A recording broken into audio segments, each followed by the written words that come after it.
উৰুকাৰ আগদিনাৰ ভিডিঅ' এইটো। বিহু বুলিলে যিমানেই ভাল লাগে, লগতে সিমানেই কামো বাঢ়ে। গা ধুই আহিয়ে প্ৰথমে পৰ্দাৰ কাপোৰসমূহ ধুবলৈ খুলি লৈছোঁ। পানী অকণো খাই লৈছোঁ। লগতে কাপোৰসমূহ তললৈ আকৌ নমাই নি মেচিনত দি দিছোঁ।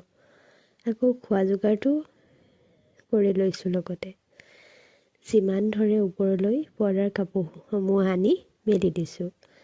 নাৰিকলৰ লাড়ু বনাবলৈ ফ্ৰিজত ৰাতিয়ে নাৰিকল সুমুৱাই থৈ দিছিলোঁ। তেতিয়া এৰুৱাবলৈ ভাল হয়। আমি দুইজনীয়ে নাৰিকলসমূহো কাটি লৈছোঁ। আকৌ চিৰা আনি থৈছে, সেয়াও মই যি জানো জাৰি চালিত লৈছোঁ। নাৰিকলসমূহো পিচিবলৈ লৈছোঁ। অকণমান গৰুৰ গাখীৰ দি পিচিলে খুব ধুনীয়াকৈ মিহি হয়। দিনটো আজৰি নাই।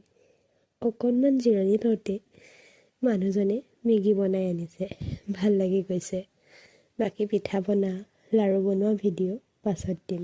ধন্যবাদ।